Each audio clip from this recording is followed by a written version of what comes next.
खास बात देखिए कि विजय कुछ भी नया नहीं कह रहे। एग्जैक्टली वही मैं पूछने वाला था कि आप ये बात उनका तो सभी मैनिफेस्टो करते हैं। पढ़िए, उनका मैनिफेस्टो ऐसा लगता है कि डीएमके और एआईए डीएमके का मैनिफेस्टो पढ़ के और उन्होंने एक साझा मैनिफेस्टो तैयार कर दिया है।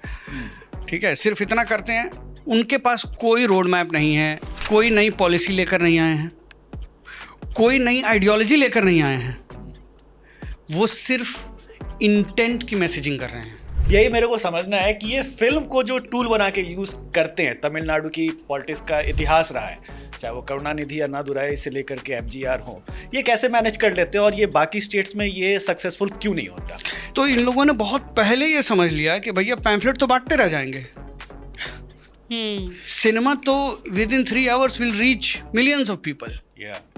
तो उन्होंने उस मीडियम को पकड़ लिया और इस तरह से वहाँ का पॉलिटिक्स और सिनेमा कल्चरली इंटरट्वाइन हो गया। आई थिंक विजय का ये भी है कि मैं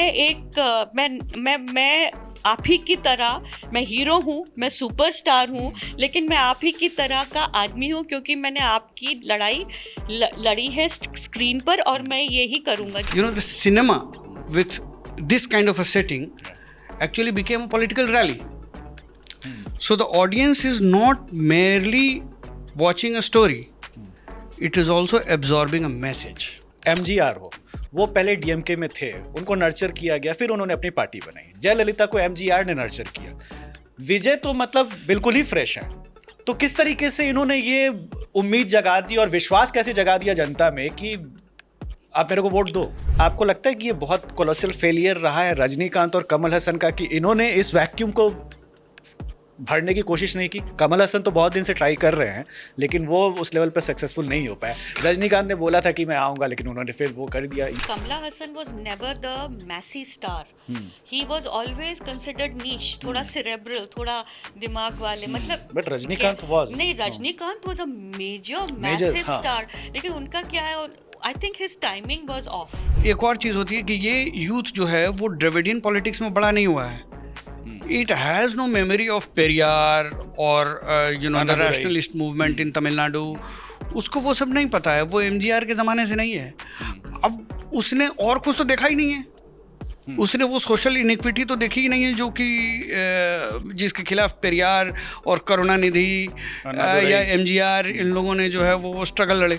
अभी तो the only thing that I see is कि करुणानिधि का बेटा स्टालिन, तो स्टालिन का बेटा फलाना, उसका बेटा फलाना, यही लोग बने जा रहे हैं। अगर लॉजिकली नायक को आप डाइसेक्ट करेंगे तो आप कहेंगे कि यार क्या बकवास पिक्चर है, ठीक है? तो है ना, लेकिन भाई पब्लिक लॉजिक देखने थोड़ी जाती है सिनेमा हॉल में। मैं कहने वाली थी कि logic and the Massey films don't go together. Ganga Jamuna को उठा के उन्होंने दीवार बना दी थी, ठीक है, और दीवार आज तक लोग याद रखते हैं, एक एक डायलॉग याद है। Exactly what Vijay has done. But Bollywood के एक्टर्स आए तो हैं, अमिताभ बच्चन से स्टार्ट अगर करें 1984 में वो आया, सुनील दत्त आए, शत्रुघ्न सिन्हा के पास बहुत अच्छा मौका था। नहीं, आप एमपी बन सकते हैं, हाँ ठीक है, लेकिन आप अपनी पार्टी खड़ी नहीं कर सकते हैं। अच्छा, ये शत्रुघ्न सिन्हा ने अपना एक मौका भी गवाया है क्या? बिहार में उनके पास मौका था कि वो कुछ कर सकते थे लेकिन कुछ किया नहीं। लोग ये मजाक कर रहे हैं कि प्रशांत किशोर को अपने अलावा सबके बारे में पता है। प्रशांत किशोर को फिल्म करना चाहिए। भोजपुरी सिनेमा कर ही ले कम से कम, थोड़ा सही बात है।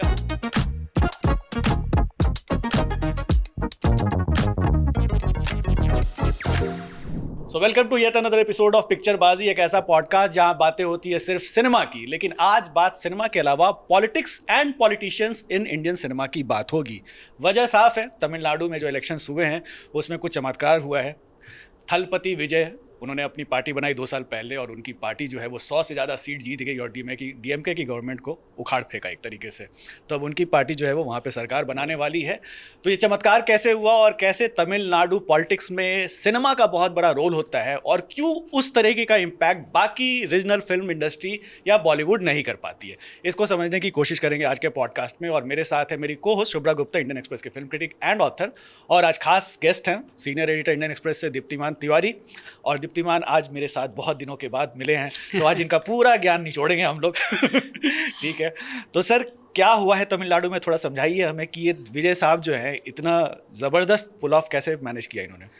देखिए, मैं समझता हूँ कि बहुत सारे लोग इसके बहुत सारे कारण बताएंगे, लेकिन इसका एक बड़ा ही सिंपल कारण जो मैं समझता हूँ from the analysis of the elections और जो उनकी मैसेजिंग रही है उन सबको लेकर, कि तमिलनाडु ये जो डीपली एंट्रेंस्ड द्रविडियन पॉलिटिक्स जो पिछले करीब करीब 4 डिकेड से चल रहा है, या तो डीएमके या एआईएडीएमके, उसी में आप इधर से उधर करते रहिए और जो है वो थाली के व्यंजन बदलता नहीं है।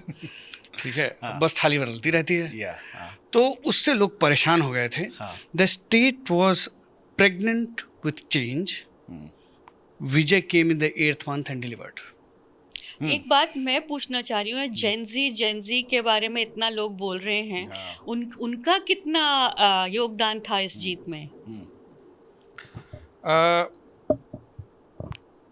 देखिए, विजय का तो जो टोटल मैसेजिंग है वही यूथ ओरिएंटेड है। एक तो क्या है कि फिल्म स्टार हैं, so naturally following among the young is very high.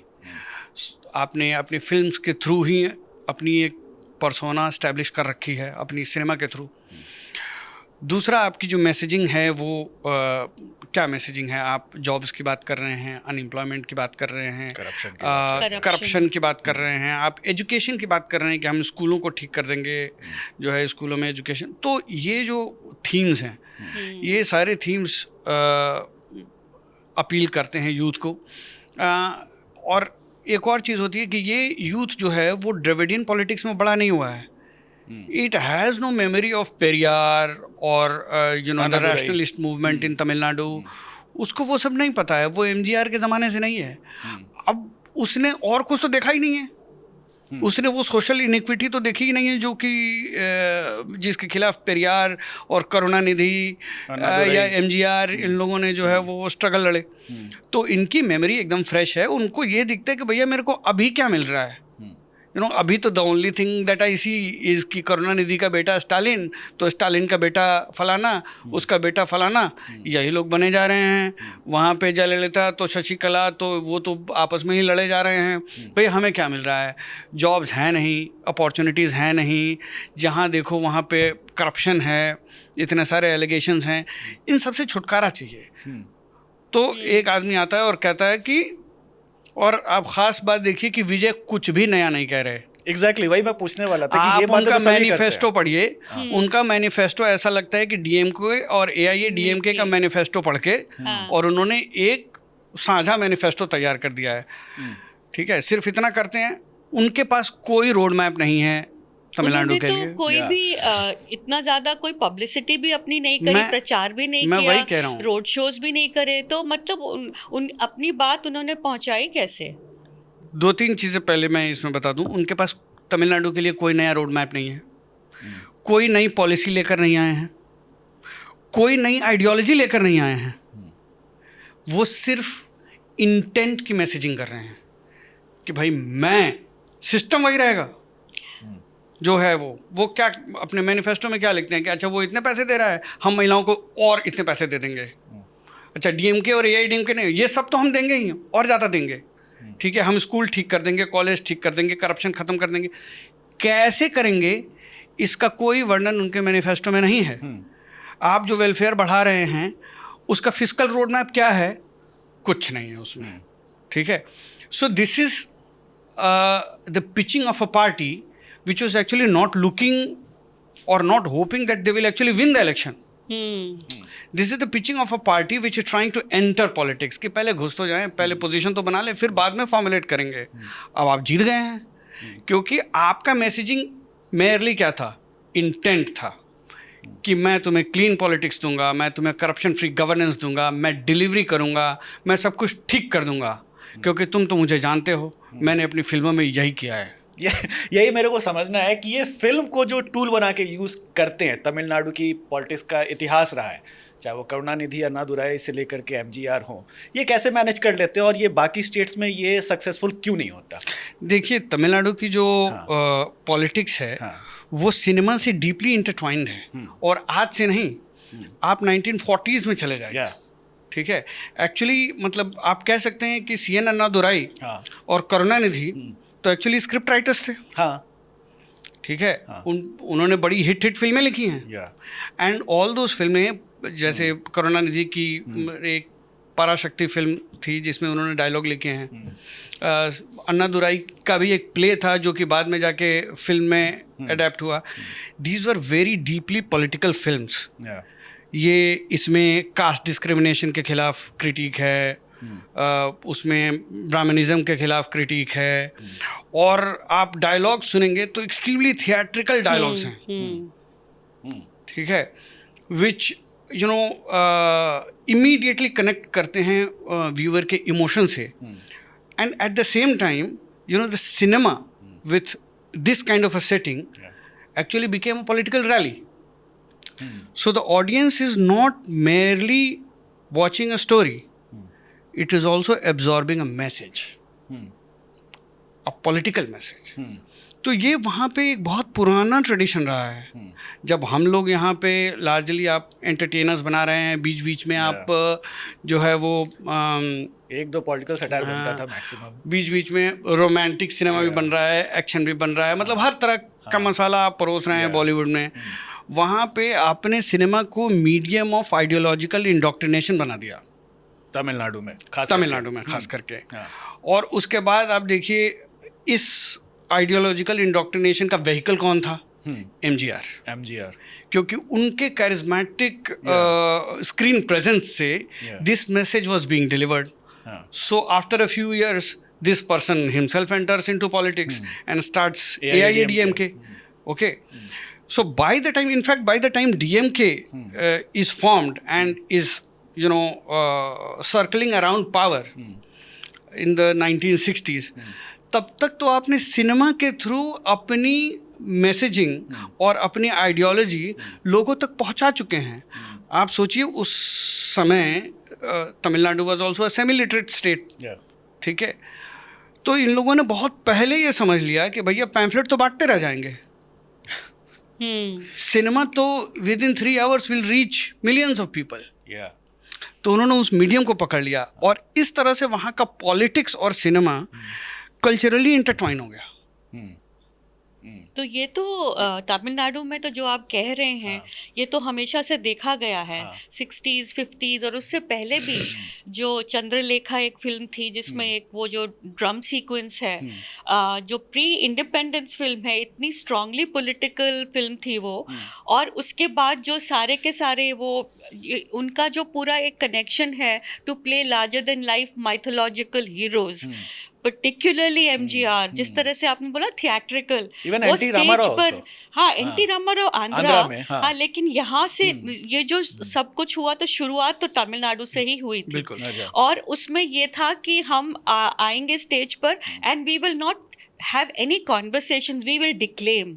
हम लोग बोलते हैं तो ये जो हमारी आवाज़ है वो जाती है पर्दे के बाहर और उससे भी बाहर जो पूरी सोसाइटी में. और जयललिता ने भी वही किया जो MGR उसके बगल में खड़ी she was absorbing all of these messages. तो वो जब आई तो वो भी यही कर रही थी. She was also playing this idealised woman who was only doing something for her प्रजा, लेकिन हमेशा से वो राजा और प्रजा वाले ही थे. आई थिंक विजय का ये भी है कि मैं आप ही की तरह, मैं हीरो हूँ, मैं सुपरस्टार हूँ, लेकिन मैं आप ही की तरह का आदमी हूँ क्योंकि मैंने आपकी लड़ाई लड़ी है स्क्रीन पर और मैं यही करूँगा. जो आप इंटेंट और मैसेजिंग का वो जो कनेक्शन बोल रहे थे, बताइए जैसे मेरे हिसाब से जो इन्होंने कहा जयललिता वाली बात मेरे को आया कि चाहे MGR हो, वो पहले DMK में थे, उनको नर्चर किया गया, फिर उन्होंने अपनी पार्टी बनाई. जयललिता को MGR ने नर्चर किया. विजय तो मतलब बिल्कुल ही फ्रेश हैं. तो किस तरीके से इन्होंने ये उम्मीद जगा दी और विश्वास कैसे जगा दिया जनता में कि आप मेरे को वोट दो? अगर आप सही समय पे सही जगह पे खड़े हैं तो आप विजेता हो जाएंगे. ये तो पूरा इतिहास इस चीज़ का गवाह है. आप एक चीज़ और इसमें देखिए कि जब MGR आते हैं तो अभी द्रविडियन पॉलिटिक्स की आइडियोलॉजी जो है उसका इंडोक्ट्रिनेशन का फेस जो है अभी अपनी जर्नी में है, अभी चल रहा है. तो आपका स्टेट जिसको आप टारगेट कर रहे हैं वो आइडियोलॉजिकल इंडोक्ट्रिनेशन और एक क्या कहते हैं सोशियो पॉलिटिकल चर्न के थ्रू अभी गुजर रहा है। तो आप अपना समय लेते हैं, डीएमके में कुछ समय बिताते हैं, फिर आते हैं, फिर एक ऑल्टरनेटिव देते हैं, सेम आइडियोलॉजिकल स्पेक्ट्रम में आप एक ऑल्टरनेटिव देते हैं, फिर आपको पार्टी बिल्ड करने में समय लगता है। This person has come at a time जबकि आइडियोलॉजिकल फेज से तमिलनाडु बाहर निकल चुका है। अब आइडियोलॉजी टीच करने की ज़रूरत नहीं है तमिलनाडु को। तमिलनाडु को अपनी आइडियोलॉजी बिल्कुल पता है। वन ऑफ द रीजंस कि बीजेपी को कोई सक्सेस नहीं मिल रहा वहाँ। हाँ, ये जो आप जो बोल रहे हो तो हाँ। अब इन्होंने क्या करना है, देखिए आइडियोलॉजी को पब्लिक तक ले जाने में टाइम लगता है उसको। नहीं, it's very interesting that you are saying it, क्योंकि जो बीजेपी का जो पूरा हिंदू कंसोलिडेशन जो करते हैं वो तमिलनाडु में पहले से हो रखा है। हाँ। क्योंकि उनको एक Exactly, yeah. उनको एक ब्रीच नहीं मिला है वहाँ पर कुछ ऐसी चीज़ कहने का जो वहाँ पे वहाँ की जनता जो विश्वास नहीं करती है। They've already always been temple going, God fearing, ये जो इनकी जो चीज़ें हैं, ऐसे तिलक लगाओ या ऐसे तिलक लगाओ, उन्हें कोई फर्क नहीं पड़ता, तिलक तो पहले से ही वहाँ लग रहा है। वहाँ पे सेक्युलरिज्म की बात जो होती है वो सिर्फ काम में होती है, लेकिन जो लोग हैं वो बहुत ज़्यादा उसमें पूरा उनका जो डीपली रिलीजियस लोग, डीपली रिलीजियस, तो वो रिलीजन वाली जो बात है ना, और जो एक पॉलिटिक्स जो पाल अभिषेकम उनका होता है जो दूध से नहलाते हैं, तो दे गेट गॉड लाइक, मतलब नॉट इवन द मतलब हम राजा और प्रजा भी हैं, लेकिन हम भगवान भी हैं। हाँ। तो ये सारी जो कनेक्शंस वहाँ पर उन्होंने कर रखे हैं पहले से। इनको यहाँ उनको कोई ज़रूरत नहीं है किसी और चीज़ की, क्योंकि वो लैंग्वेज के थ्रू वो एंटी ब्राह्मणिज्म का एक पूरा दौर चला था। अगर वो आज होता, मुझे नहीं लगता है कि आज वो कहीं भी उनका इतना ज़्यादा ब्रेक होता, क्योंकि अब एक तरह का मिनिमम गवर्नेंस वहाँ पर हो गई है, एजुकेशन हो गया है, पढ़ाई लिखाई हो गई है, जॉब्स भी थोड़े बहुत हो गए हैं, इंडस्ट्रीज भी अब आ रही हैं वहाँ पे। तो मुझे नहीं लगता कि वहाँ पर ऐसी कोई ब्रीच बची है जहाँ पर कोई और पार्टी आकर उनको आप कोलैब कर सकते हैं उनके साथ, जो आजकल की भाषा में कहते हैं ना, कोलैब कर लो, हमारे साथ जुड़ जाओ। लेकिन ये बताइए दीप्तिमान कि ये जयललिता के बाद टीवी के बीच में एक आपको लगता है कि ये बहुत कोलोसल फेलियर रहा है रजनीकांत और कमल हसन का, कि इन्होंने इस वैक्यूम को भरने की कोशिश नहीं की? कमल हसन तो बहुत दिन से ट्राई कर रहे हैं लेकिन वो उस लेवल पर सक्सेसफुल नहीं हो पाए। रजनीकांत ने बोला था कि मैं आऊँगा, लेकिन उन्होंने फिर वो कर दिया। ये कहाँ बहुत सारे लोग आए, शिवाजी गणेशन आए, वो फेल हो गए। विजयकांत तो ऑलमोस्ट रोज लाइक टीवी के, but you know, it was a promise that you know he could not fulfill. मतलब he became the third front became leader of the opposition in Tamil Nadu assembly, लेकिन उसके बाद फिर follow up कर नहीं पाए। खैर वो टेस्ट तो टीवी के लिए भी रहेगा कि भाई अभी तो आप पावर में आ गए हैं अचानक से, आगे आप क्या करेंगे, क्योंकि वो हमें पता नहीं है, क्योंकि हमें उनके मैसेजिंग में इंटेंट के अलावा और कुछ नज़र ही नहीं आ रहा। So I don't know what road map he has for Tamil Nadu. Maybe it will form up when he forms the government. But Kamal Hasan और रजनीकांत, कमल हसन और रजनीकांत, कमल हसन, मुझे जब कमल हसन आए तो मतलब this is purely intuitive feeling and I do not have any evidence to कि ये कारण है। मुझे ऐसा लगा कि बड़ा ही हाफ हार्टेड सा उनका कैंपेन रहा। ओके, जिस टाइप का फोर्स, जिस टाइप की एनर्जी एक कैंपेन में पड़नी चाहिए, जिस टाइप की मैसेजिंग होनी चाहिए, ठीक है, वो मुझे कमल हसन के कैंपेन में दिखी नहीं। उसमें मैं एक चीज़ और जोड़ना चाहूँगी कि Kamal Hasan was never the massy star, he was always considered niche, थोड़ा सेरेब्रल, थोड़ा दिमाग वाले, मतलब बट रजनीकांत वाज नहीं, Rajinikanth was a major massive star, लेकिन उनका क्या है, I think his timing was of.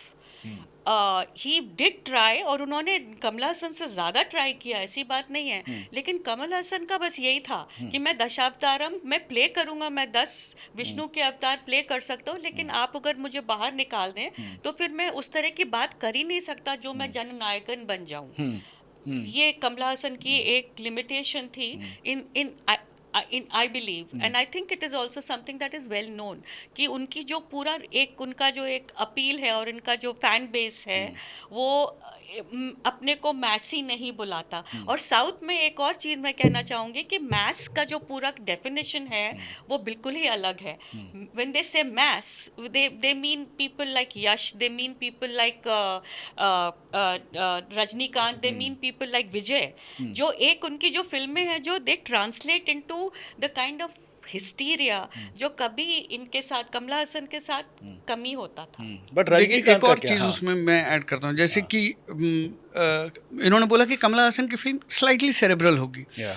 बाकियों की फिल्म आप देखेंगे ना तो एक लेवल पे ना मैसायनिक होगी, यानी कि वो जो हीरो है वो एक मसाया है, वो आएगा Yeah. और लिबरेट कर देगा Yeah. पुअर को अपनी पॉवर्टी से, ऑप्रेस्ड को अपने ऑपरेशन से, ठीक है, वो लिबरेट कर देगा। हाँ. तो ये आप अगर विजय की भी फिल्में देखें तो 3-4 फिल्में, आप एक फिल्म में वो उनकी तो one of the recent films में तो वो एक सीईओ हैं जो कि वापस अपने घर आते हैं और देखते हैं कि उनका वोट पड़ गया है, तो वो उसके बाद जो है वो इलेक्टोरल रिफॉर्म्स के खिलाफ मिलिटेट करते हैं, मतलब इलेक्टोरल रिफॉर्म्स के लिए मिलिटेट करते हैं और पॉलिटिक्स में एंटर कर जाते हैं। अब ये तो इतना कंटेम्प्रेरी इशू है कि हर वोटर इसे कनेक्ट कर गया। एक मूवी में वो जो है वो करप्ट डॉक्टर्स और प्राइवेट हॉस्पिटल्स के खिलाफ लड़ाई कर रहे हैं, मतलब कौन इससे रिलेट नहीं करेगा। मतलब हर कोई जो है वो धक्के खा चुका है और लगता है कि वो उसको डॉक्टर ने चीट कर रखा है। और सब टेम्पलेट सेम ही रहता है, यही टेम्पलेट पे तो हमेशा से लोग फिल्में बनाए जा रहे हैं। हाँ, तो मतलब ये जो है गवर्नेंस के ऊपर फिल्में होती हैं, करप्शन के ऊपर फिल्में होती हैं। अब सभी को याद होगा वो फिल्म, वो शंकर की फिल्म थी, वो हिंदुस्तानी नायक या these are all over the top films. But एक दिन का सीएम, फिर उसमें तो कमला हसन थे और नायक, हाँ, एक मतलब दिन का वो सीएम अपवाद बना था, लेकिन हाँ अपवाद था, अपवाद था वो। एक दिन का सीएम नायक देखिए, एक मतलब आप अगर लॉजिकली नायक को आप डाइसेक्ट करेंगे तो आप कहेंगे कि यार क्या बकवास पिक्चर है, ठीक है, तो है ना। लेकिन भाई पब्लिक लॉजिक देखने थोड़ी जाती है सिनेमा हॉल में। मैं कहने वाली थी कि logic and the Massey films don't go together, they basically are diverted from each other. उस स्क्रिप्ट्स में लॉजिक नहीं ढूंढता है। पब्लिक जो है वो थिएटर कैथार्टिक एक्सपीरियंस के लिए जाती है, ठीक है, कि मेरा जो एंग्स्ट है ना, ये बस ये पर्दे पे निकलना चाहिए, बच्चन मारो। Why Amitabh Bachchan was such a hit? Because society का जो pent up anger और frustration था of everyday oppression and everyday suffering, you know, he was militating against it on screen and he was satisfying their desire to beat up somebody. जब तक बैठने को ना कहा जाए सराफत से खड़े रहो। जो हम कुछ ना कर पाए खुद, ये हमारे हीरो हैं, वो करेंगे। वो कर लेते थे। और उन्होंने सलीम जावेद ने वो पूरा पकड़ लिया था ना, मूड ऑफ द नेशन जिसे कहते हैं, जो pre emergency. Interesting, Shubhra ji ने सलीम जावेद की बात की, तो मेरा एक फॉर्मुलेशन है टीवी के की जो जीत हुई है उस पर। आप को मैंने बताया ही कि मैनिफेस्टो में इनके कुछ नहीं है। बेसिकली डीएमके, एआईए डीएमके की चीज़ें जो हैं इन्होंने इकट्ठा करके और दोबारा से परोस दिए विथ अ न्यू मैसेज। तो सलीम जावेद ने भी कुछ ऐसा ही काम किया था। गंगा जमुना को उठा के उन्होंने दीवार बना दी थी, ठीक है, और दीवार आज तक लोग याद रखते हैं, एक एक डायलॉग याद है। Exactly what Vijay has done. He is regurgitating Dravidian politics, same ideology. He is not giving any new policy formulation, so same policy on which Tamil Nadu is functioning. Okay, he is not giving any new economic imagination for industrialization of the state or further, you know, economic progress. कुछ नहीं है, सब कुछ जो है system में जो है वो वैसे ही है, बस बड़े ही पंची डायलॉग्स हैं और अमिताभ बच्चन है स्क्रीन पे। तलपति विजय। पंची डायलॉग्स के बिना हमारा ना फिल्मों में काम चलता है, ना पॉलिटिक्स में काम चलता है। पॉलिटिक्स में काम चलता है, इसीलिए तो दोनों इतने आसपास और इतने इनएक्सट्रिकेबली एंटवाइंड हैं। एसेंशियली इन्होंने जो है वो गंगा जमुना को दीवार बना के परोस दिया है, और पब्लिक ने तुरंत उसको लैप अप कर तो लिया है। शाहरुख capture कर खान लिया की है। जो जवान थी, जो एटली ने बनाई थी, वो है ही क्या? हाँ। वो सिर्फ ये South जितने की भी फिल्म वो को, जो जैसे हाँ। कहते हैं ना साउथ फिल्म, South का formula। वो बेसिकली, हाँ, वो मसाला तो कहीं आप उस मसाले को जो पूरा का पूरा जो पूरा एंटी इस्टेब्लिशमेंट था, वो 1970 वाले दशक में जो अमिताभ बच्चन लेकर आए थे, वो है तो वही चीज। आप उसमें बोल रहे हैं कि आप सरकार के अगेंस्ट, आप किसी स्पेसिफिक सरकार के बारे में नहीं बोल रहे हैं, आप कह रहे हैं ये एस्टैब्लिशमेंट है, ये बुरा है, बिग बिजनेस इज बैड। वो उसमें विजय सेतुपति का जो कैरेक्टर है वो बहुत बुरा है। तो और उसमें फिर हॉस्पिटल्स में लोग मर रहे थे, वो उस टाइम जो ऑक्सीजन वाला स्कैंडल हुआ था उसको पकड़ लिया है, और जेल में क्या क्या हो रहा है। तो जिस तरह से उन्होंने 4-5 चीजें लेकर करा था, जवान was exactly that, and this is exactly Vijay's formula. The same thing, you are the small man and you are going to, like you said, आप सबको like you're going to finish them, खत्म कर दो इनको। बिल्कुल। अच्छा दीप्तिमान, ये जैसे सिनेमा को जैसे मैंने कि पावरफुल मीडियम है, जैसे तमिलनाडु के पॉलिटिशियंस कर लेते हैं, आंध्रा के भी कर लेते हैं, एनटी रामाराव तो एग्जाम्पल है, आज के डेट में पवन कल्याण वगैरह सब वो कर रहे हैं। प्रजा राज्यम बनाया था चिरंजीवी ने, उसको तो खैर कांग्रेस में मर्ज हो गया। बट ये जो बाकी के स्टेट्स हैं, पहले मैं साउथ की बात करूंगा, बाद में बॉलीवुड पे आऊंगा, तो केरला में भी तो उस हिसाब का ही पॉपुलैरिटी है ममूटी का या मोहनलाल का, और कर्नाटका में भी है। लेकिन कर्नाटका के तो मैंने कभी आज तक उस तरह के पॉलिटिशियन देखे नहीं, actor turn politician. Prakash Raj है जो वो सिर्फ सारी पॉलिटिक्स ट्विटर पे करते हैं, वो ग्राउंड पे तो कुछ करते नहीं। एक पार्टी बनाई भी थी लेकिन सीट वीट नहीं जीते। तो इन दोनों स्टेट में क्या प्रॉब्लम है कि जो फंडा तमिलनाडु में यूज़ किया जाता है एक्टर्स द्वारा सिनेमा को यूज़ करने का, वो इन दोनों स्टेट्स में क्यों नहीं होता? देखिए, एक तो क्या है कि केरला में दो चीज़ें हैं। एक तो बड़ा ही पॉलिटिकली अवेयर इलेक्टोरेट है, ठीक है। So somewhere at some level it is able to differentiate between cinema and the cinematic persona, and when the same person arrives in the public domain to make a promise, so वो उसको emotionally connect नहीं करता है, entertainment को entertainment की तरह से लेता है यहाँ पे, also because of a long tradition of left politics, Yes, communism, yes. so which actually sort of engineers larger public thought on those lines. So you begin to differentiate there. It's also a very highly literate state. सब लोग पढ़ने लिखने वाले लोग हैं, तो आपको जो है वो थोड़ी वहाँ पे ना उस टाइप का इनकरेक्ट हो रहा हो, तमिलनाडु वाला भी आपको ट्रोल कर नहीं वो भी सी देखिए, ये तमिलनाडु को जब आप कंपेयर करेंगे यूपी से, तो आप कहेंगे हाईली लिटरेट स्टेट है, ठीक है। बट अभी हम सिर्फ साउथ की बात कर रहे हैं, इसलिए मैंने उस कॉन्टेक्स्ट में बोला। उस कॉन्टेक्स्ट में तो कर्नाटका में क्या है कि कास्ट एंट्रेंस्ड पॉलिटिक्स है। एक तरफ वोक्कालिगा पॉलिटिक्स होगी, फिर लिंगायत पॉलिटिक्स होगी, हाँ हाँ। तो वहाँ पे भी सोशल जस्टिस पॉलिटिक्स हुई है तमिलनाडु की तरह से, लेकिन पॉलिटिकल कॉन्शियसनेस जो है वो कास्ट एंट्रेंस्ड है। तो इसलिए उस बाइनरी में और उस इको सिस्टम में अगर आप अपने पॉलिटिकल नैरेटिव को सेट नहीं करते हैं, तो आपको डिफ़िकल्टी होगी। हो सकता है कल वहाँ भी कोई आए और ये गवर्नेंस वाला जो नैरेटिव होता है, इस पे बहुत लोग जीत के आते हैं, ठीक है। अरविंद केजरीवाल आए गवर्नेंस वाले नैरेटिव पे जीत के, प्रशांत किशोर ने यही करने की कोशिश की, लेकिन कास्ट एंट्रेंस्ड पॉलिटिक्स में फेल हो गए। तो वहाँ पे कर्नाटका में इसीलिए ये फैक्टर उतना वहाँ पे काम नहीं किया। और नॉर्थ में तो इतनी ज़्यादा पॉलिटिकल कॉन्शियसनेस कभी रही नहीं सिनेमा में, कि cinema has become a vehicle of political mobilisation.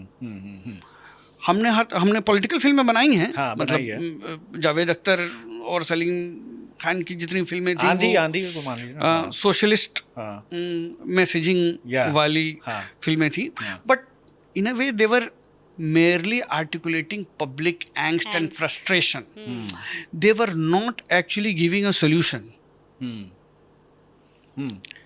यहाँ पे इधर जो साउथ में आप फिल्में देखेंगे, वो एक पब्लिक एंग्स्ट तो आर्टिकुलेट करते ही हैं, साथ में आइडियोलॉजी भी परोसते हैं। और ये भी कहते हैं कि जो मिसाय वाली बात आपने करी है ना, मिसानिक, दैट ज़ील, वो जो एक ज़ीलॉट टाइप के लोगों को बहुत ज़्यादा अपील करती है कि ये हैं, ये हमारे सारे दुख दर्द का निवारण यही करेंगे।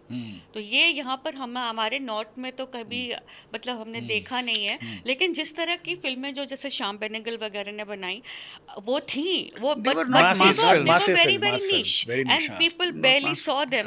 लेकिन और ये भी है कि पॉलिटिक्स फिल्म में होना या फिल्म में एक आई जस्ट वांट टू से दिस कि दो अलग चीज़ें हैं, फिल्मों में पॉलिटिक्स होना, पॉलिटिकल फिल्म, और फिल्म जो पॉलिटिकल फिगर्स पे होना, वो दो अलग अलग चीज़ें हैं। और नॉर्थ में दोनों की कमी इसलिए रही है क्योंकि एक नॉर्थ का होना और जो बॉलीवुड में जो फिल्में बन रही हैं वो 1990s तक तो अनुराग कश्यप और ये लोग तो जब आए तब विशाल भारद्वाज और इन लोगों ने आर्टिकुलेट करना सीखा कि भाई मेरठ में बात कैसे होती है। हिंदी और हिंदुस्तानी की जो बातें होती हैं वो बॉलीवुड में हेविली उर्दू का इन्फ्लुएंस था, और जिस तरह की संस्कृताइज्ड भाषा यूज करते थे, it's only now that we have started talking in contemporary linguist. तो इसीलिए पूरे रीजन को कैटर भी नहीं करते और अब जब है कि अगर आप बनाना भी चाहते हैं तो फिर वो सेंसरशिप की बात तो हम करना ही पड़ेगा, क्योंकि आप कोई भी पॉलिटिकल पार्टी हो वो नहीं चाहते कि आप जरा सा भी उस पे सवाल उठाएं। Forget about any kind of anti establishment. जैसे आंधी जो आपने बोला, वो गुलजार की फिल्म थी, उसमें जो दैट फिगर वाज, सबने कहा इंदिरा गांधी, लेकिन वो एक बिहार की बहुत फेमस पॉलिटिशियन थी, हाँ एग्जैक्टली, उनके ऊपर कह रहे थे कि ये उन्होंने, क्योंकि चेहरा उनका होगा लेकिन पॉलिटिकल उनका जो पूरा दिखाया था वो it was based on her, लेकिन उस फिल्म को कितना ज़्यादा फेस करना पड़ा था। उससे पहले किस्सा कुर्सी का था, जो एक एंटी एस्टैब्लिशमेंट फिल्म बनाई थी, तो वो संजय गांधी और उनके गूंज ने जाके उसकी पूरी रील्स ही जला दी थी उस टाइम। ऋषि शुक्ला आईएनबी मिनिस्टर थे उस वक्त। जो अभी जो आपकी किस्सा कुर्सी का जो इस समय दिख रही है वो दूसरी बार बनी थी। वो एलके अडवाणी के थ्रू उन्होंने, जब वो आईएनबी मिनिस्टर बने तो उन्होंने कहा कि भाई हमारी फिल्म जला दी, तो उन्होंने कहा ठीक है आप बना लीजिए। तो that is not the original, so what you see is actually a knock off. But Bollywood के एक्टर्स आए तो हैं, अमिताभ बच्चन से स्टार्ट अगर करें 1984 में वो आया, सुनील दत्ता है, शत्रुघ्न सिन्हा के पास बहुत अच्छा मौका था। नहीं आप एमपी बन सकते हैं, हाँ ठीक है, लेकिन आप अपनी पार्टी खड़ी नहीं कर सकते हैं। यही मैं पूछना चाहता कि अपनी पार्टी सब किसी के एमपी तो भाई एमपी तो कोई भी बन जाएगा भाई। टीएमसी ने पता नहीं कितने एक्ट्रेसेस को एमपी बना दिया, ठीक है भाई। एक बड़ी पार्टी जो है जिसके पास पब्लिक सपोर्ट एक साइजेबल है, वो तो किसी को भी बना देगी, ठीक है। आपकी किस्मत अच्छी हुई तो आप बन जाएंगे, ठीक है। तो वो तो किसी को भी बना सकती है। सवाल है कि क्या एक पॉलिटिकल इंटरवेंशन किसी सोशियो पॉलिटिकल स्पेस में कर सकते हैं क्या? क्या आप एक नई पार्टी खड़ी कर सकते हैं? क्या एक नया पॉलिटिकल मूवमेंट स्टार्ट कर सकते हैं utilising the popularity that you have gained on screen? वो इधर नहीं होता। और ये पॉलिटिक्स को एक सेकंड ऑप्शन की तरह भी लेते हैं कि चलो अभी फिल्मी करियर खत्म हो रहा है तो चलो पॉलिटिक्स में घुस जाते हैं। और कुछ नहीं, राजेश खन्ना का मतलब करियर खत्म है तो चलो कांग्रेस से टिकट ले लिए, इलेक्शन लड़। जैसे हम शत्रुघ्न सिन्हा का नाम लेते रहते हैं, बहुत समय से पॉलिटिक्स में रहे। अब हम आपको बोलें कि शत्रुघ्न सिन्हा का पॉलिटिकल अचीवमेंट क्या है, आपको कुछ याद ही नहीं आएगा। बस हेल्थ मिनिस्टर बने एक बार। नहीं वो भी अचीवमेंट नहीं होता है ना, पोर्टफोलियो तो सरकार देती है आपको। आपका इंडिविजुअल पॉलिटिकल अचीवमेंट क्या है आपको कुछ याद नहीं आएगा। कुछ याद नहीं है। अच्छा, ये शत्रुघ्न सिन्हा ने अपना एक मौका भी गंवाया है क्या? बिहार में उनके पास मौका था कि वो कुछ कर सकते थे लेकिन कुछ किया नहीं। देखिए, जब आप अगर आपने कुछ करना है तो आपको अपना कोर्स चार्ट आउट करना पड़ेगा, ठीक है। नहीं तो फिर तो आपसे पॉलिटिकल पार्टी करवाएगी जिस पॉलिटिकल पार्टी के आप हिस्सा हैं, उसमें तो आपसे बड़े बड़े नेता पहले से हैं, या तो आप इतने प्रतिभाशाली हैं कि उसमें आप निखर कर सामने आए और आपने जो है वो पार्टी में अपनी ऐसी जगह बना ली, ऐसी धाक जमा ली कि आप जो है पार्टी का कोर्स तय कर सकते हैं, ठीक है। तो फिर आप एक डिफरेंस कर सकते हैं। नहीं तो फिर जिस ढर्रे पे पार्टी चल रही है उस ढर्रे पे आप चलते रहेंगे। एक भाई साहब ने पार्टी स्टार्ट करने की कोशिश की थी, देवानंद साहब ने, नेशनल पार्टी ऑफ इंडिया करके देखिए देवानंद साहब ने बहुत सारे काम किए हैं, ठीक है, वो सब काम कर किसी को याद भी होगा कि उन्होंने ये किया था। देवानंद का सिर्फ 2 लोगों को सिर्फ ये याद रहता है कि उन्होंने इतनी उम्र में हीरो बनने की कोशिश करी, वहां से वो अपना पद उन्होंने नहीं छोड़ा, और उनकी जो लास्ट की 4-5 जो फिल्में थी वो कोई देखने नहीं आया, बस उनको बस ये इतना ही याद है, या दम मारो दम याद है, और या फिर उनके ये भी याद है कि उन्होंने ऐसे हीरोइंस को लेकर आए जो देसी नहीं थी, उन्होंने उनको जीनत अमान वगैरह को उन्होंने लाकर उन्होंने कहा कि भाई आप हीरोइन बन जाइए, क्योंकि आजकल के 1970-71 में जो उन्होंने बनाई थी फिल्म क्या उसमें जो जीनत अमान को जो लेकर आए थे, उसमें उन्होंने रनवे से लेकर बोला कि नहीं, अब इंडिया को या हिंदी फिल्म देखने वालों को, बॉलीवुड वालों को कुछ अलग ज़रूरत है। तो ये अलग करने के चक्कर में देवानंद हमेशा याद किए जाएंगे, लेकिन उन्होंने पॉलिटिकल पार्टी बनाई थी। किसी को याद होगा? क्योंकि पॉलिटिकल पार्टी 3 महीने में ही टूट गई ना। उन्होंने बनाया इसलिए था क्योंकि जनता पार्टी की जब गवर्नमेंट बनी इमरजेंसी के बाद, तो उनको लगा ये कुछ करेगी, लेकिन ये भी खराब निकली, तो सोचा कि अब मैं कुछ करूंगा तो मैं अपनी पार्टी बनाऊंगा। लेकिन एक बात जरूर है कि एक समय ऐसा था जब आप अगर पॉपुलर हीरो थे या आपकी एक रीच थी, जिसे कहते हैं, वो अगर जलूस निकलता था या मोर्चा निकलता था, तो अगर ज़रूरी होता था तो उसमें ये चेहरे आते थे। उसमें अगर आपको याद होगा बॉम्बे राइट्स के बाद सुनील दत्त वगैरह ने, अमिताभ बच्चन भी उसमें थे, they came out on the streets to say कि ये गलत चीज़ है। जब उन्होंने सेंसर इमरजेंसी के खिलाफ, कितने लोगों ने, देवानंद की बात कर रहे हैं आप, उन्होंने भी बात करी थी, उन्होंने अपना मत रखा था और उनका वक्तव्य सुना गया था। आज ऐसी चीजें नहीं हो सकती, क्योंकि हमारी जो पूरा जो सेंसर बोर्ड है, और पूरा एक तो वो ही है, और दूसरा ये भी है कि लोग नहीं सुनना चाहते इस तरह की बातें। आई थिंक एंटी एस्टैब्लिशमेंट जो तरह का एक मूड था कि सिंहासन खाली करो, जनता आती है, I think that whole mood has gone. This is my opinion. Again, I don't have any data to back it, पर मुझे लगता है ये जो एंटी इस्टेब्लिशमेंट वाले थे ना, कि आप JNU में क्यों पढ़ते हैं भाई, आप हमारे पैसों पे पढ़ रहे हैं, आप रैली क्यों निकाल रहे हैं, आप पढ़िए, इस तरह की चीज़ें पहले सुनाई नहीं देती थी। आपको हम यूनिवर्सिटी में किस लिए डाल रहे हैं, आप अपना डिग्री लीजिए और आप निकलिए यहाँ से। पहले 1970s, 80s, 90s तक you could actually have a student movement. अब आप करके दिखा दीजिए मुझे, तो I will be like very surprised. Sedition का चार्ज लग जाए आप पे। हाँ, अलग अलग तरह की चीजें जेल में डाल देंगे। वो थोड़ा सा समय भी बदल गया है, क्योंकि जो अभी का यूथ है, तो उसके मैं मतलब एक तरह से, अब अगर आप समझिए तो कैपिटलिस्ट एस्पिरेशंस हैं। एग्जैक्टली ठीक है। तो उसमें जो आपका जो सोशल कॉन्शियसनेस होता है ना, वो थोड़ा सा डिम हो जाता है। कि भाई अब अपने लिए 35 तक मुझे घर चाहिए और गाड़ी चाहिए, और अपने पेरेंट्स को मुझे वेकेशन पे लेके जाना है फ्रांस। तो आप फिर उसमें लग जाते हैं। और जब पूरा देश जो है वो 1990s के लिबरलाइजेशन के बाद ये गति थोड़ी तेज़ हुई है, और उसमें आपको फिर ये हो जाता है कि यार यहाँ से पढ़ के अच्छी नौकरी मिल जाए, पैसे मिल जाए, लाइफ सेट हो जाए। करेक्ट। फिर आप इसमें नहीं है कि देश में हो क्या रहा है। फिर दूसरे जगह जा करके ट्विटर पे रिएक्शन देते हैं कि वहाँ अभी इंडिया में क्या क्या हो रहा है, क्या नहीं हो रहा है। एक बार बैंक में पैसे हो, फिर आप फिर तो आप हर तरह का ओपिनियन दे सकते हैं। हाँ, एग्जैक्टली। और ये जो स्टूडेंट जो पहले फिल्में बनती थी ना स्टूडेंट पॉलिटिक्स पर, तो ये बहुत बनती थी 70 में। हाँ, मेरे अपने हाँ, MA किया है, BA किया है।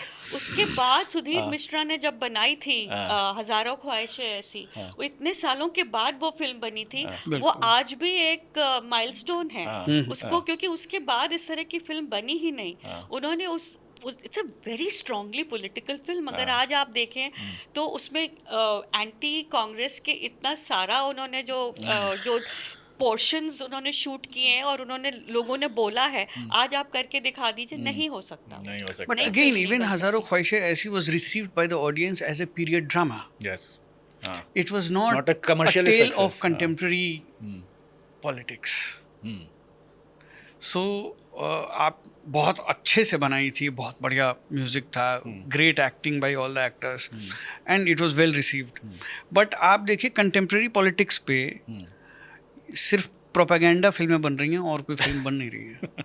क्योंकि और कोई मतलब उसका लेकिन उसकी गवर्नमेंट स्पेस नहीं है ना, स्पेस नहीं, वही उसकी वही जगह ही नहीं हाँ, है। वही बात कह रहे हैं तो हम लोग। वहाँ पे वही एक काउंटर पॉइंट है कि ऐसा नहीं है कि सोसाइटी में डिजायर नहीं है, स्पेस नहीं। डिजायर और सर पावरफुल मीडियम की तरह यूज कर रहे हैं ना, जैसे साउथ के लोग कर रहे हैं। तो अभी जो इस्टेब्लिशमेंट है वो फिल्मों को इस तरीके से यूज कर रही है। मैं हीरो बन के नहीं आ रहा हूँ, लेकिन मैं अपनी बात इन फिल्मों के जरिए कर दे रहा हूँ। वो जो चाहे वो दीप्तिमान कह रहे हाँ, थे ना कि एक इंटेंशनैलिटी है, हाँ। वो उन फिल्मों में सिर्फ ये है कि आप मुझे आप वोट दीजिए। हाँ। आप ये नहीं कह रहे हैं कि आप हम इनको हटा देंगे, हाँ। कि हम ये कह रहे हैं कि इसकी जगह आप हमको मतलब we are basically playing musical chairs is exactly what is going on. तो ये है दैट इज द कनेक्शन कि we are not talking about Sampoorna Kranti any more. फिल्मों में नहीं हो रहा। Coming to politicians in coming to actors in politics, इतने सारे एमपीज बने आज के भी डेट में, बहुत सारे लोग हैं। आपको किसी का भी अचीवमेंट, जैसे आपने शत्रुघ्न सिन्हा की बात की कि उनका क्या अचीवमेंट है, इतने सारे एमपीज हैं, शत्रुघ्न सिन्हा, सुनील दत्त थे, अभी कंगना रनौत भी हैं, मनोज तिवारी, रवि किशन, इनका क्या काम रहता है पार्लियामेंट में? वो मुद्दों को उठाते भी हैं, क्या सक्सेस रेट रहा है इनका? देखिए करंट डिस्पेंसेशन की बात करें तो उसमें एक्टर्स को छोड़ दीजिए, बाकी किसी एमपी के पास भी कोई काम नहीं है। ठीक है, तो वो किसी का भी अचीवमेंट गिनाना बड़ा मुश्किल है। क्योंकि इस सरकार में सारे अचीवमेंट सिर्फ 2 लोगों के हैं। तो वो अचीवमेंट तो उन्हीं का है।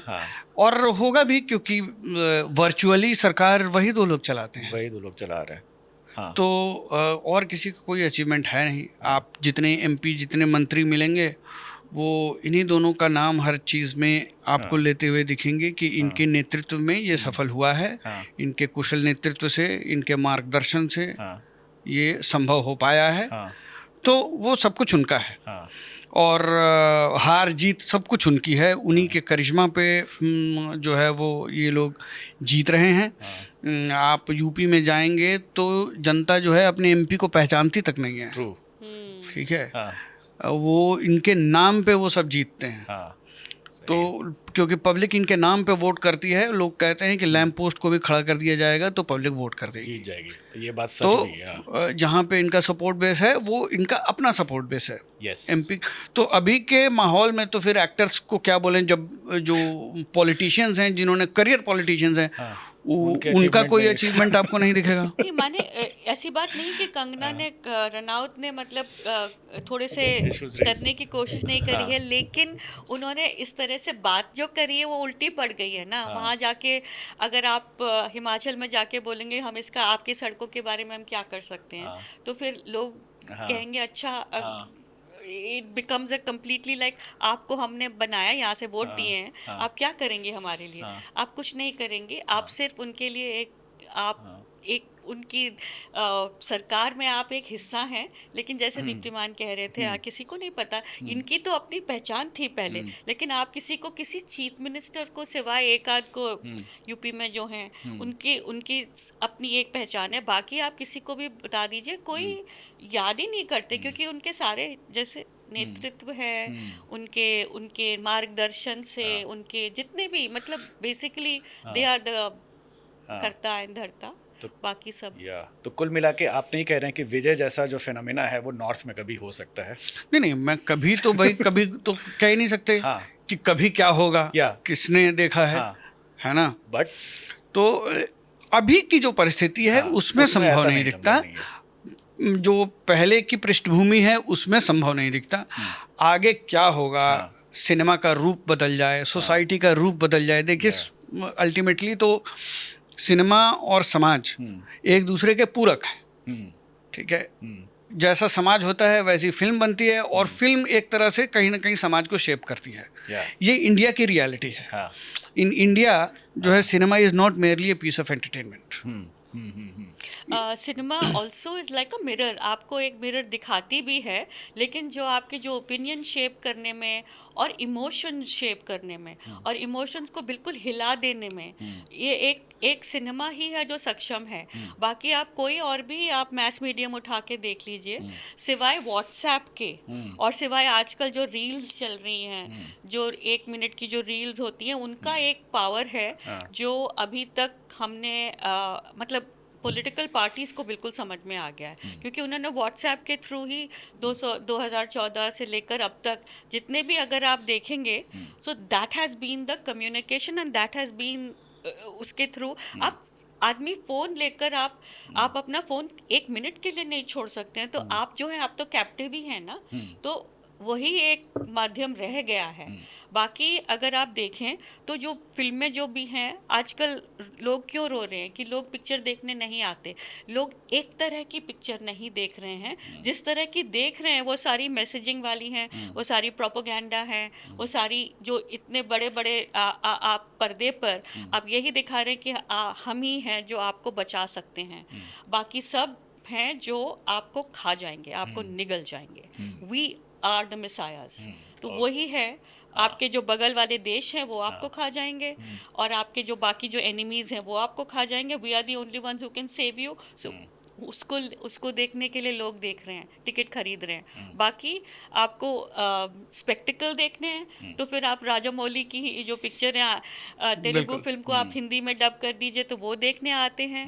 बाकी आप किसी भी तरह की पिक्चर को कोई ऑडियंस नहीं मिल रही। मुझे देख लीजिए, फ्राइडे टू फ्राइडे मैं पिक्चर में जाती हूँ तो वहाँ पर एक होती हूँ मैं, बाकी सब खाली होते हैं। बाकी तो मुझे झगड़ा करना पड़ता है कि भाई एक टिकट तो दे दो, क्योंकि मुझे तो देखनी है। तो मैंने बहुत बार 1 नहीं 4 टिकटें खरीदी हैं कि आप चला तो दीजिए पिक्चर।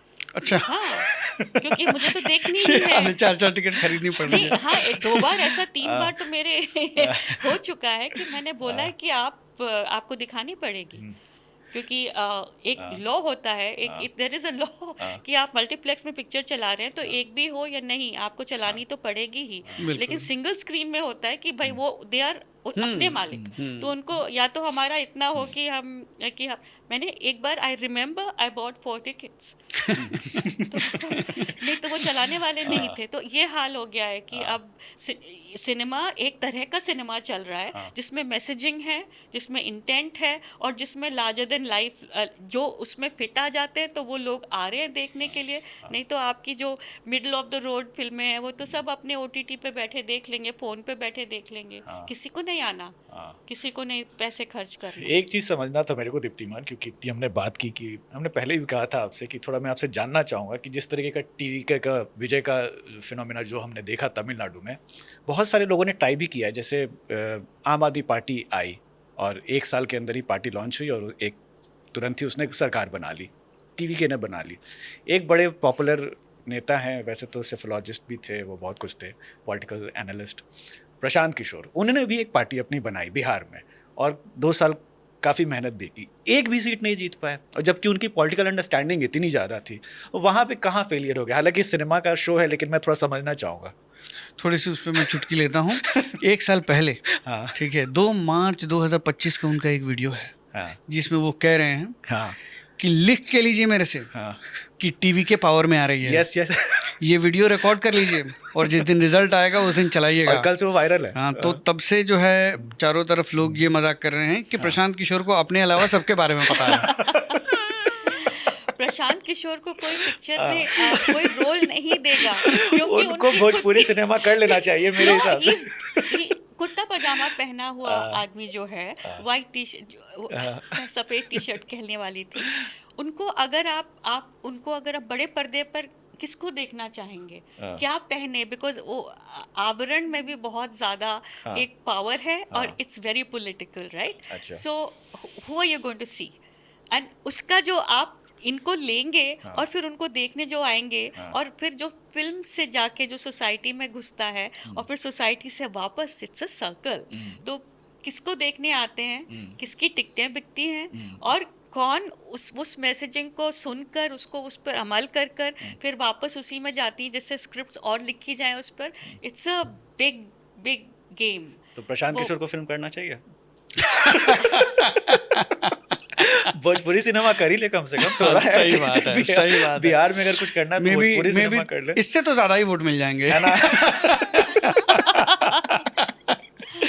देखिए प्रशांत किशोर की प्रॉब्लम ये हुई, हाँ। प्रशांत किशोर ने टीवीके से बहुत ज़्यादा मेहनत की। यस। उनके पास बिहार के लिए ब्लूप्रिंट भी था। हाँ। उनकी मैसेजिंग भी बहुत अच्छी थी और मैसेजिंग को रिसीव भी किया गया। ठीक है, वो सिर्फ वोट में कन्वर्ट नहीं हुई। क्यों? उसका कारण ये था कि एक तो क्या है कि बिहार में आप ना टेक्नोक्रेटिक पॉलिटिक्स बेचने की कोशिश कर रहे थे in a deeply caste entrenched society like Bihar, जहाँ पे कि भाई साहब आपको ट्रेन में सीट मिलेगी कि नहीं ये आपके जात पर निर्भर करता है। अगर आप लोकल ट्रेन में सफ़र कर रहे हैं तो आप कहाँ बैठेंगे वो वहाँ पे बैठे हुए पैसेंजर आपका जात देख के डिसाइड करेंगे।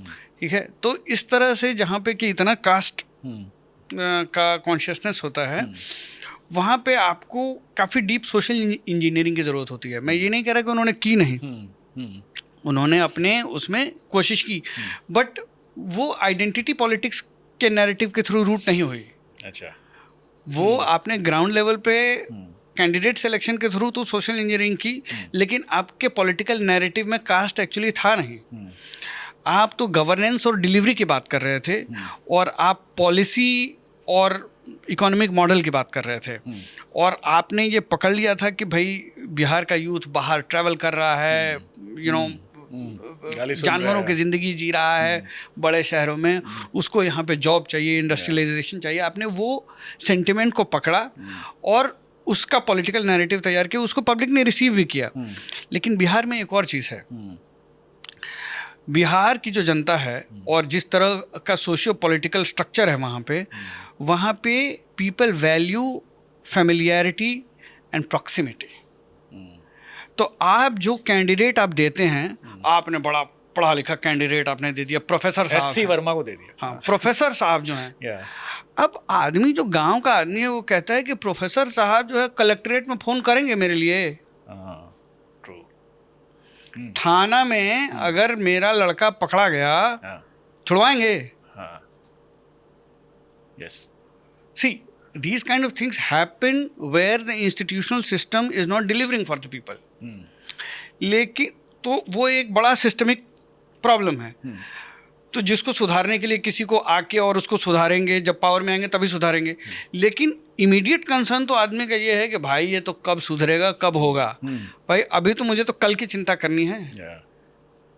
कलेक्टर साहब को ये फ़ोन करके धमका सकते हैं कि नहीं है एमपी साहब, एमएलए साहब। ये तो बहुत सीधा कनेक्शन है, सीधा कनेक्शन है। तो ये चीज़ लोग वैल्यू करते हैं। दूसरा, लोग वहाँ पे वैल्यू करते हैं कि आपका प्रॉमिस तो ठीक है, और ये मैंने चूंकि ग्राउंड रिपोर्टिंग की तो मुझे उसमें पता चला, हमें आपकी सारी बात बहुत अच्छी लगी। ऐसा कोई वोटर नहीं मिले जिसने बोला है कि प्रशांत किशोर की बात मुझे अच्छी ही नहीं लगी या मुझे उस पर भरोसा ही नहीं है ना, बिल्कुल नहीं। वो एंड कास्ट एग्नोस्टिक, हाँ, तो वो जो दलित से पूछिए, ब्राह्मण से पूछिए, किसी से पूछिए, सब लोग कह रहे हैं बहुत अच्छी बातें कर रहे हैं, एकदम बिल्कुल सही बोल रहा है ये आदमी। ठीक है, लेकिन 5 साल काम तो करने दीजिए ज़मीन पे। ज़रा हम लोग के साथ जो है गांव-गांव घूम के काम करें। ये हाँ, दिस इज पद यात्रा तो की है। वो बिहार में हो सकता है, तमिलनाडु में विजय ने कुछ गांव में कुछ ग्राउंड पर काम नहीं किया, but because the two societies are so different and the kind of expectations from your MLA और योर एमपी और योर आपके जो पंचायत वाले हैं, आप अगर इस तरह से अगर आप के एक्सपेक्टेशंस इतने अलग हैं, इसीलिए वहाँ इतनी अलग वोटिंग पैटर्न्स होते हैं। मुझे जो आपने बोला, I think I agree with you. सही है। या तो चलिए, तो हमारे पॉडकास्ट का एक परंपरा है हमारी, जब हम ख़त्म करते हैं तो हम लोग फिल्म रिकमेंड करते हैं अपने ऑडियंस के लिए कि ये देखिए। आज चूंकि हम लोग पॉलिटिक्स एंड सिनेमा की बात कर रहे हैं तो पहले तो शुभ्रा से हम रिकमेंड करवाएंगे। चलिए आज एक ही करेंगे, आज 2 नहीं करेंगे। एक पॉलिटिकल सिनेमा जिसे कि हर ऑडियंस को देखनी चाहिए। हॉलीवुड से भी कर सकते हो आप, कोई दिक्कत। हज़ारों ख्वाहिशें ऐसी सुधीर मिश्रा की। क्यों, मैं एक और कहती हूँ, एक हॉलीवुड फिल्म है ऑल द प्रेसिडेंट्स मेन, देखिए क्या इतनी बेहतरीन फिल्म है। उसमें सोसाइटी भी है, पॉलिटिशियंस भी हैं और उसमें जर्नलिस्ट भी हैं। हम जैसे लोगों के लिए फिल्म बहुत ज़रूरी है वो देखना। बताइए दीप्तिमान सर। गंगा जमुना और दीवार दोबारा देख लीजिए, ठीक है, तमिलनाडु की पॉलिटिक्स समझ में आ जाएगी। Very good. चलिए, मेरे तरफ से मैं आज़ाद हूँ, देख लीजिए। ठीक है, तो चलिए इसी के साथ खत्म करते हैं आज का पॉडकास्ट। नेक्स्ट वीक फिर आएंगे कुछ नए टॉपिक्स के साथ। Thanks for watching.